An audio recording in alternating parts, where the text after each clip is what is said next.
कौन से हैं वो 10-15 रेयर और कीमती सिक्के जिनमें आपको मिंट देखने की भी जरूरत ना पड़े और इनकी वैल्यू 2.5 लाख रुपए तक जा सकती है इन यूएनसी कंडीशन।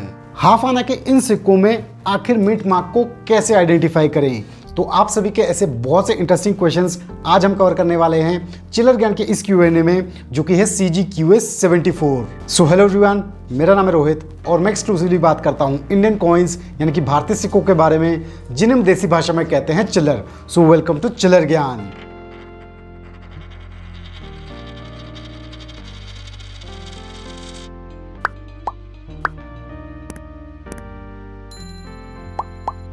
तो इस Q&A सीरीज में हम कवर कर रहे हैं CGQA 72 से पहले पूछे गए पेंडिंग क्वेश्चंस को। यानी आज के इस वीडियो के बाद पोस्टेड सभी क्वेश्चंस हम कवर करेंगे मई एंड ऑनवर्ड्स। तो जो चिल्लर ज्ञान के नए व्यूअर्स हैं जो Q&A में अपनी क्वेरीज को पोस्ट करना चाहते हैं लेकिन उनको CGQA रूल्स का बिल्कुल भी आइडिया नहीं है, तो उनके लिए इन रूल्स का हल्का सा रिकैप।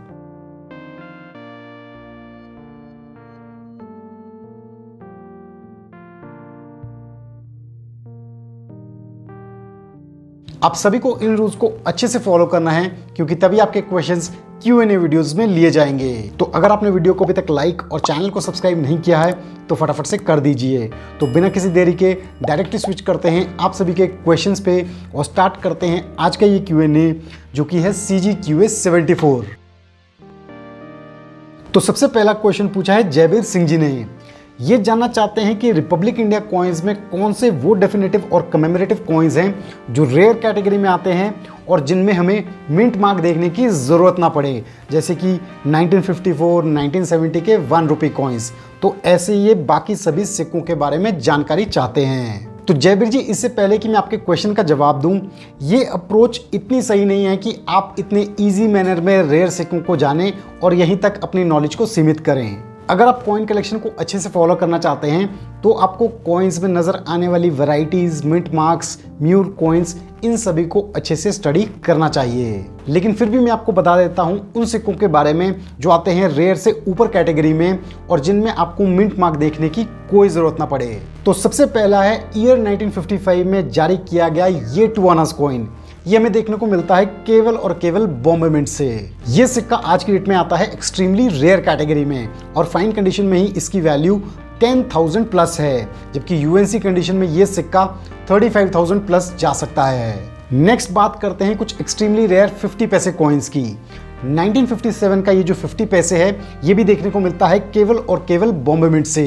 ये सिक्का भी एक्सट्रीमली रेयर कैटेगरी का सिक्का है और फाइन कंडीशन में ही इसकी वैल्यू 20,000 प्लस है, जबकि यूएनसी कंडीशन में ये सिक्का 60,000 प्लस जा सकता है। इसके साथ साथ 1959 का ये 50 पैसे कॉइन भी एक्सट्रीमली रेयर कैटेगरी का सिक्का है। ये भी देखने को मिलता है केवल बॉम्बे मिंट से। यूएनसी कंडीशन में इस सिक्के की वैल्यू भी 50,000 प्लस जा सकती है। नेक्स्ट बात करते हैं रेयर 1 रुपये कॉइन्स की जिनमें आपको मिंट मार्क देखने की जरूरत ना पड़े। तो सबसे पहला है ईयर 1954 का ये 1 रुपए का सिक्का। ये सिक्का वेरी रेयर कैटेगरी का सिक्का है और ये भी देखने को मिलता है केवल बॉम्बे मिंट से। यूएनसी कंडीशन में इस सिक्के की वैल्यू आज की डेट में 3 से 4,000 रुपए तक जा सकती है। इसके बाद है ईयर 1970 का ये 1 रुपये कॉइन, जो भी आता है वेरी रेयर कैटेगरी में और जो भी देखने को मिलता है बॉम्बे मिंट से। यूएनसी ग्रेड में ये सिक्का 10,000 तक जा सकता है। इसके बाद है ईयर 1982 का 6 ग्राम का कॉपर निकल का ये 1 रुपए का सिक्का। ये सिक्का भी आज की डेट में एक्सट्रीमली रेयर कैटेगरी में आता है और ये भी देखने को मिलता है केवल और केवल बॉम्बे मिंट से। फाइन कंडीशन में ही इसकी वैल्यू 15,000 प्लस जा सकती है, जबकि यूएनसी ग्रेड में ये सिक्का 40,000 प्लस जा सकता है। नेक्स्ट बात करते हैं 2 रुपए के सिक्कों की। 1996 का सुभाष चंद्र बोस का ये जो 2 रुपए का सिक्का है ये भी वेरी रेयर कैटेगरी का सिक्का है। ये सिक्का यूएनसी ग्रेड में आज की डेट में जा सकता है 7 से 8,000 रुपए तक। नेक्स्ट है एयरफोर्स थीम का 2007 का ये 2 रुपए का सिक्का। ये सिक्का भी रेयर कैटेगरी में आता है। यूएनसी ग्रेड में इस सिक्के की वैल्यू आज की डेट में 1,000 से 1,200 रुपए के बीच है। नेक्स्ट बात करते हैं 5 रुपए के सिक्के की। तो उसमें नजर आने वाला क्रॉप साइंस का ये जो 5 रुपए का सिक्का है ये सिक्का एक्सट्रीमली रेयर कैटेगरी का सिक्का है। फाइन कंडीशन में ही इस सिक्के की वैल्यू 7,000 प्लस है, जबकि यूएनसी ग्रेड में ये सिक्का आज की डेट में 15,000 से 20,000 रुपए तक जा रहा है। नेक्स्ट बात करते हैं 10 रुपए के सिक्कों की, जिनमें नजर आते हैं हमें 3 सिल्वर कॉइन्स, एक गांधी का ये सिक्का, दूसरा एफएओ थीम का ये सिक्का और तीसरा 25वीं स्वतंत्रता जयंती का ये 10 रुपए का सिक्का। हालांकि ये तीनों ही सिक्के हमें बॉम्बे और कलकत्ता मिंट से देखने को मिलते हैं, लेकिन इनमें से कोई भी सिक्का अगर आपको मिलता है तो वो स्केर्स कैटेगरी का ही सिक्का है। गांधी कॉइन्स का प्राइस 1500 से 2000 रुपए तक जा सकता है इन यूएनसी कंडीशन। एफए कॉइन्स का प्राइस 3 से 3500 रुपए जा सकता है इन यूएनसी कंडीशन। और 25वीं स्वतंत्रता जयंती के इन सिक्कों का प्राइस 1200 से 1500 रुपए जा सकता है इन यूएनसी कंडीशन। तो इस हिसाब से ये जो टोटल 13 कॉइन्स हमने डिस्कस किए हैं, जिनमें आपको मिंट मार्क देखने की कोई ज़रूरत नहीं पड़ती, इनका total estimated price UNC condition में 2,30,000 रुपए से 2.5 लाख रुपए तक जा सकता है। तो इस हिसाब से आप देख सकते हैं कि ये सभी सिक्के कितने कॉस्टली सिक्के हैं। नेक्स्ट क्वेश्चन पूछा है मनोज पान जी ने। ये बताते हैं कि इनके पास कलकत्ता मिंट का एक 5 पैसे का सिक्का है जो कि happy child Nations pride theme का सिक्का है। तो ये जानना चाहते हैं कि क्या ये कोई रेयर कॉइन है या फिर कोई स्केर्स कॉइन है। तो मनोज जी, यहाँ पे मैं आपको बताना चाहूंगा कि ईयर 1979 में जारी किया गया happy child Nations pride theme का ये जो 5 पैसे का कमेमोरेटिव कॉइन है, ये सिक्का हमें देखने को मिलता है बॉम्बे, कलकत्ता और हैदराबाद मिंट से। तीनों ही मिंट से जारी किए गए ये सिक्के आज की डेट में कॉमन कैटेगरी में आते हैं। यूएनसी ग्रेड में इनका एस्टिमेटेड प्राइस 30 से 40 रुपए के करीब है। नेक्स्ट क्वेश्चन पूछा है शोएब सई जी ने। ये बताते हैं कि इन्होंने किसी लोकल डीलर से इंग्लिश लेजेंड वाले नेहरू के 50 पैसे के 83 कॉइन्स परचेज किए हैं और महात्मा गांधी के 50 पैसे के 20 कॉइन्स, और इन सभी सिक्कों की condition fine to extra fine है। और ये सिक्के इन्होंने 7 रुपये पर पीस के हिसाब से परचेज किए हैं। तो ये जानना चाहते हैं कि क्या ये अच्छी डील है और इनकी क्या वैल्यू है आज की डेट में, क्या इन सिक्कों का कलेक्शन करना चाहिए। तो स्क्रीन पे आप सभी देख सकते हैं इंग्लिश लेजेंड वाले नेहरू कॉइन्स और महात्मा गांधी के 50 पैसे के सिक्कों को, जिनको शोएब ने परचेज किया है। इनकी इमेजेस इन्होंने हमारे साथ शेयर किए हैं।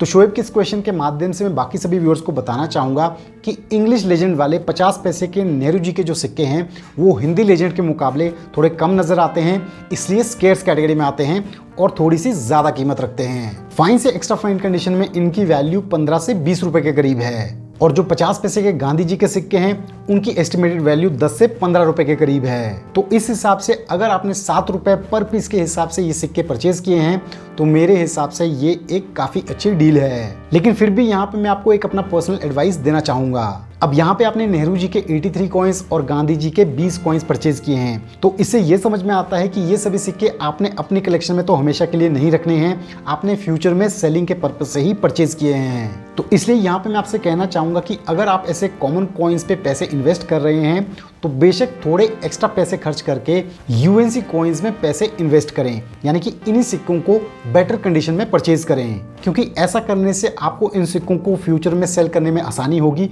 और रिटर्न भी अच्छा मिलेगा। हाँ, रेयर और एक्सट्रीमली रेयर सिक्कों की अगर हम बात करें उनमें आप ग्रेड में कॉम्प्रोमाइज कर सकते हैं, बट ऐसे सिक्कों में मेरे हिसाब से आप ग्रेड में कॉम्प्रोमाइज ना करें। ये मेरी ज्यादा राय है, आपको बाकी आप खुद समझदार हैं। नेक्स्ट क्वेश्चन पूछा है आनंद वर्मा जी ने। ये बताते हैं कि आज इन्हें अपनी कलेक्शन में कलकत्ता मिंट का 8 आनास कॉइन फाइन कंडीशन में मिला है। तो ये जानना चाहते हैं कि इस सिक्के की इस कंडीशन में क्या वैल्यू होगी। तो आनंद, सबसे पहले तो यहाँ पे मैं आपको बताना चाहूँगा कि ब्रिटिश इंडिया के जो 8 आनास कॉइन हैं वो हमें केवल 2 वर्षों में देखने को मिलते हैं, जिसमें से 1919 के सिक्के रेयर कैटेगरी में आते हैं और 1920 के सिक्के एक्सट्रीमली रेयर कैटेगरी के सिक्के हैं। अब आप अपने सवाल में कह रहे हैं कि आपको अपनी कलेक्शन में ये 8 आनास कॉइन आज ही मिला, तो ऐसा कैसे पॉसिबल है कि इतना रेयर सिक्का आपकी कलेक्शन में हो और आपको इसके बारे में नॉलेज ना हो। तो इस पे मैं ज़रूर आपसे थोड़ा सा क्लैरिफिकेशन चाहूँगा और आप अपने सिक्के की इमेजेस ज़रूर हमारे साथ शेयर करें हमारी ईमेल आईडी indiancoins@chillergyan.com पे। अब आते हैं 8 आनास कॉइन के प्राइस पे। यहाँ पे आपने अपने सिक्के का मिंट कलकत्ता मिंट तो बता दिया है, लेकिन आपने ये नहीं बताया कि आपका सिक्का कौन से ईयर का सिक्का है। खैर, फिर भी मैं आपको बताना चाहूँगा कि कलकत्ता मिंट के सिक्के 8 आनाज में हमें केवल ईयर 1919 में ही देखने को मिलते हैं। तो अगर आपका कलकत्ता मिंट का 8 आनाज कॉइन एक जेन्युइन कॉइन है तो वेरीफाइड कंडीशन में इस सिक्के का एस्टिमेटेड प्राइस आज की डेट में 2500 से 3000 रुपए के करीब है। नेक्स्ट क्वेश्चन पूछा है शकील रईन जी ने। ये बताते हैं कि इनके पास 1947 का एक हाफ आना कॉइन है। तो ये जानना चाहते हैं कि इन सिक्कों में मिंट को कैसे आइडेंटिफाई किया जाए और मिंट वाइज इन सिक्कों की क्या वैल्यू है। तो शकील जी, यहाँ पे मैं आपको बताना चाहूँगा कि ईयर 1947 में जारी किए गए कॉपर निकल के जो हाफ आना कॉइन्स है ये हमें देखने को मिलते हैं बॉम्बे और कलकत्ता मिंट से। अब कैसे पहचाना जाए कि 1947 के कौन से सिक्के बॉम्बे मिंट के सिक्के हैं और कौन से कैलकाटा मिंट के? ये एक बहुत ही इंपॉर्टेंट और अच्छा सवाल है जो शकील जी ने पूछा है, क्योंकि जो बॉम्बे मिंट के ऐसे हाफ आना कॉइन्स हैं 1947 के, वो रेयर कैटेगरी के सिक्के हैं और कैलकाटा मिंट के सिक्के कॉमन सिक्के हैं। तो इस बात की नॉलेज होना जरूरी है कि बॉम्बे मिंट और कैलकाटा मिंट में कैसे फर्क किया जाए। तो जिन हाफ आना कॉइन्स में आपको ईयर के लेफ्ट और राइट में केवल डैशेस देखने को मिलते हैं, वो सिक्के कैलकाटा मिंट से जारी किए गए सिक्के होते हैं। कैलकाटा मिंट के ऐसे सिक्के यूएनसी ग्रेड में 100 से 150 रुपए कीमत रखते हैं। लेकिन जिन सिक्कों में हमें ईयर 1947 के दोनों तरफ डैश डॉट डैश देखने को मिलता है, जैसा कि आप सभी स्क्रीन पे देख सकते हैं, वो सिक्के बॉम्बे मिंट से जारी किए गए सिक्के होते हैं। बॉम्बे मिंट के ऐसे सिक्के फाइन कंडीशन में ही 500 रुपए प्लस कीमत रखते हैं, जबकि यूएनसी ग्रेड में इन सिक्कों की वैल्यू 6000 रुपीज तक जा सकती है। तो आप देख सकते हैं कि एक छोटा सा मिंट मार्क सिक्के की रेयरिटी और वैल्यू में कितना फर्क डाल सकती है। नेक्स्ट क्वेश्चन आया है SS नाम के एक प्रोफाइल से। ये जानना चाहते हैं कि क्या फ्यूचर में गवर्नमेंट स्मॉलर डिनोमिनेशन के सिक्के जैसे 1 रुपये, 2 रुपये, 5 रुपये और 10 रुपये इनका इस्तेमाल प्रूफ सेट्स में करेगी या फिर नहीं। अब ये तो मुझे कंफर्म नहीं है कि गवर्नमेंट फ्यूचर में क्या करेगी, लेकिन एज पर माई एक्सपीरियंस और पास्ट डेटा के हिसाब से मैं अपना एनालिसिस आप सभी के साथ शेयर करना चाहूंगा। अगर आप 2 रुपये और 1 रुपये के स्मारक सिक्कों की बात करें तो वो हमें लास्ट प्रूफ सेट्स में देखने को मिले वर्ष 2010 में। सेट्स की बात छोड़िए, सर्कुलेशन में ही ये सिक्के हमें 2010 तक ही देखने को मिले हैं। इसके बाद हमें पिछले 12 सालों से 1 रुपए के और 2 रुपए के कोई भी स्मारक सिक्के आम चलन या फिर प्रूफ सेट्स में देखने को नहीं मिले हैं।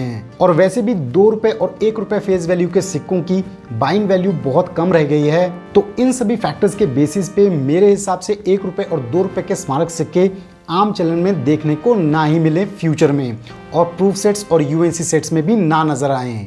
अब रही 5 रुपए और 10 रुपए के सिक्कों की बात, तो अगर हम पिछले 2-3 साल के प्रूफ सेट्स और यूएनसी सेट्स को देखें तो उनमें भी 5 रुपए और 10 रुपए के सिक्के ना के बराबर हमें देखने को मिल रहे हैं। इन सेट्स में हाई डिनोमिनेशन के सिंगल कॉइन्स का ट्रेंड ज्यादा देखने को मिल रहा है। तो इस हिसाब से 5 रुपए और 10 रुपए के सिक्के भी फ्यूचर में सेट्स में कमी देखने को मिलेंगे। लेकिन हाँ, इनमें पॉसिबिलिटी जरूर है कि बीच में एक आध सेट्स में आपको 5 रुपए और 10 रुपए के प्रूफ कॉइन्स या फिर यूएनसी कॉइन्स देखने को मिले।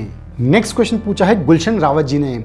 ये जानना चाहते हैं कि 5 रुपए के कॉपर निकल के सिक्के 2009 से कब तक जारी हुए हैं और कौन कौन सी मिंट से जारी हुए हैं। तो गुलशन जी, यहाँ पे मैं आपको रेक्टिफाई करना चाहूंगा कि ईयर 2009 से तो 5 रुपए के निकल ब्रास के सिक्के हमें देखने को मिलते हैं, ना कि कॉपर निकल के। कॉपर निकल के जो 5 रुपए के सिक्के हैं वो 2004 के बाद हमें देखने को नहीं मिलते हैं, यानी कि कॉपर निकल के सिक्के ईयर 1992 से 2004 तक हमें देखने को मिले थे।